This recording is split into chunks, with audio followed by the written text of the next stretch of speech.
These are 20 times referees made the worst decisions in football history. And we're starting with one that you genuinely have to see to believe. First up, keep your eyes on the ref, because in a 2018 League One match between Nantes and Paris Saint-Germain, defender Diego Carlos was sprinting back from a counterattack when the referee bumped straight into him, fell over, and then, rather than apologizing, kicked out at Carlos and handed him a yellow card, his second yellow, his red, his exit. Nantes lost 1-0. Later, the referee admitted his fall was completely accidental and was suspended by the French Football Association. Though if you watch it back, it's pretty clear who deserved the red card. And that's not even the worst one on this list, because at number 19, one team managed to score a goal while the ball went through a hole in the side netting. So with the corner, it looks like he's gone through a hole in the net. And the referee gave it anyway. What the hell? They actually gave them the goal. Number 18 is equally baffling. A team got eliminated from the 2018 World Cup entirely because of one decision.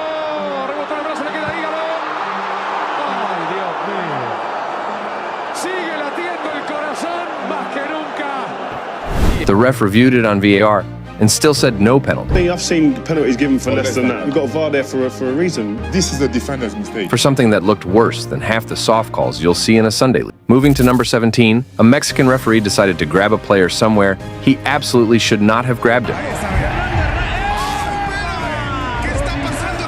He was hit with a 12-match ban. You mess with the wrong things, you face the consequences. And at number 16, with the Premier League title on the line and Arsenal leading Brentford 1-0, Ivan Toney scored what looked like an equalizer. By Norgard, Penix climbing in there. No, it's going to be a goal. Ivan Toney scored. Flag has stayed down and Brentford... The flag stayed down. The goal stood. And then it turned out not one, but two Brentford players were offside. That was the only dropped point that mattered. Number 15 might be even more painful. Everton were fighting for survival against Manchester City. In the 85th minute, Rodri clearly handled the ball inside the box. Behind for Richarlison, chance here. Richarlison blocked by Ederson. Oh, that was the hand. That was the arm of Rodri. He's not giving it. The referee didn't give it. Everton manager Frank Lampard said it bluntly. His 3-year-old daughter at home could see it was a penalty. At number 14, a player was given a red card for something that had nothing to do with it. In a 2014 match, Alex Oxlade-Chamberlain saved a shot with his hand and even admitted it. But referee Andre Mariner walked straight past him and sent off Kieran Gibbs instead. Arsenal were already losing 2-0. They finished the day losing 6-0. Number 13 brings us to the time Aston Villa played Sheffield United, and goal line technology failed completely. Just a sweep on top of the goalkeeper here, and he holds on, but Michael Oliver said no. That's a goal. That's a goal. The keeper literally hugged the ball behind the line. It wasn't given. The system that was supposed to fix everything decided this wasn't a goal. For number 12, a referee somehow booked the same player 3 times in one match before finally sending him off. This time, it's a yellow card for Josip Simonic. Mighty tangle results in Kennedy. It's so rare an incident, it triggered a drug test. Usually when you get your second yellow, you're sent off. But this referee found a way around that basic rule of football. In goes Viduka. He should have been off a few minutes ago. It's actually his third. Nightmare for Graham Paul. And number 11 is one of the most famous refereeing disasters in World Cup history. England versus Germany. 2010 round of 16. Germany led 2-1. Frank Lampard's shot hit the crossbar, bounced nearly a meter behind the goal line, and was caught by Manuel Neuer. The referee didn't give it. The linesman didn't give it. Even Jurgen Klinsmann later called it a disgrace. The fury over that miss is a big part of why FIFA eventually introduced goal line technology. Now we're into the top 10. Now let's elevate this to a whole new level. From the referee who somehow handed out a record number of yellow cards in a single game, to the unbelievable moment a referee actually scored a goal. But before we get to those, number 10, World Cup semifinal, when a player nearly died, but the referee just waved play on.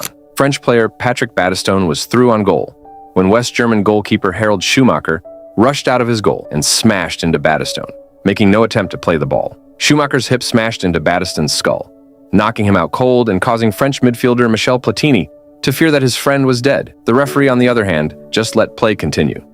No free kick, no red card, nothing. And he even allowed the Germans to take goal kick before eventually deciding it would be a good idea to allow Battiston to get some treatment for his life-threatening injury. While Battiston lay in a coma with a fractured jaw and knocked out teeth, Schumacher did keep up in his goal and later joked that he would pay for Battiston's dentures. The referee said he never saw the incident, which makes you wonder what part of the game he was even watching.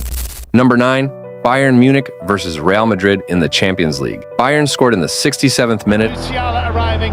Sané. Oh, it's brilliant. Real Madrid equalized by the 99th. Then, in the 12th minute of stoppage time, Bayern had the ball in the penalty area. It's long into the Real Madrid penalty area, and Muller is there, and the whistle had long gone for offside. But the linesman's flag had already gone up for offside, so the referee blew the whistle before VAR could check.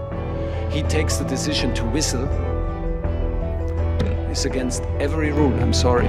My view of it at the time wasn't so much on the linesman, because I've seen it before. I've seen referees doing this, doing that. The big man takes the decision always in. He is the chief. Why do you blow your whistle? Just let it go. You have something that can tell you if there is offside or not. The linesman said sorry. That does not help on that kind of level. Had he let play continue, the technology would have overruled the flag. Bayern went out. The ref had one job: let it run. Number 8 takes us to Australian football, where a Newcastle Jets player was called offside while standing on the goal line, tap in ready. The flag went up. How? No one knows. Number 7, Tottenham versus Manchester City. December 2023, 3-3 in stoppage time. Comes in, and he's still kept alive, but now they've lost it, and Rodri plays it to Haaland. Oh, dreadful challenge, gets away with it because Haaland kept the ball, and on he goes to Grealish, and Grealish is down the middle, and the referee has blown his whistle. Oh my word, what a shocker. The referee first waved play on, then blew his whistle the moment Grealish broke through on goal. He changed his own call in real time, right when it mattered most. Number 6, Pedro Mendes lobbed the Manchester United goalkeeper from the halfway line in 2005.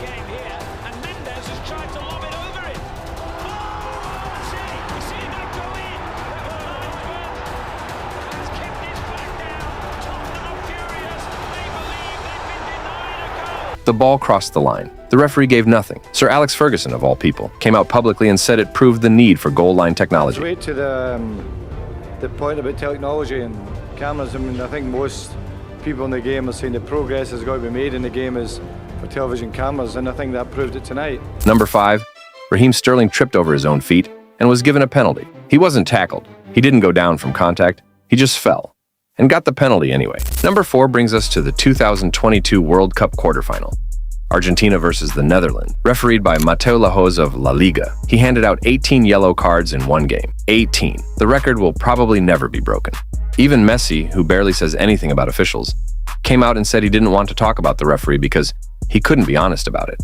The Netherlands coach went further. Lahoz quietly retired not long after. Honestly, I never thought I'd see a moment like that, and I bet you've never seen anything like number 3, because this goalkeeper is great at keeping the ball out.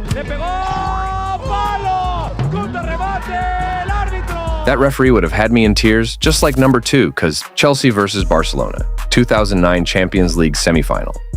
Referee Tom Henning Overbu had one of the most scrutinized performances in European football history. Chelsea went ahead through Michael Essien, then came the penalty shouts. Drogba brought down a handball by a Barcelona player right in front of the linesman, a Ballack strike that hit a Barcelona arm. None of them given. Barcelona equalized through Iniesta in the last minute of stoppage time and went through. But it's Messi.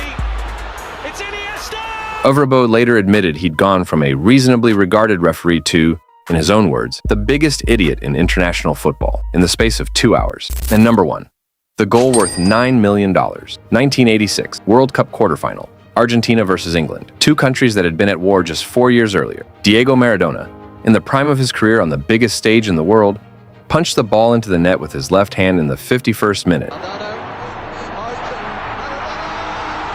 The referee gave the goal. Nobody except the referee believed it was headed in. Maradona said afterwards it was scored a little with the head of Maradona and a little with the hand of God. Argentina went on to win the whole tournament, and the jersey Maradona wore that day, the England defender Steve Hodge put the ball into Maradona's path, was given it at the end of the match. In 2022, it sold at auction for $9.2 million. The most expensive shirt in football history, all because a referee missed the most obvious handball ever committed on a football pitch. Some mistakes make history. This one made a millionaire. Football may look like a beautiful game, but sometimes it turns brutal. Not every challenge is fair, and some crosses the line in the worst way possible. From reckless tackles that ended careers to moments of pure aggression that shocked the world. If you think you've seen it all, think again. These are the kind of moments that make you question just how far players can go.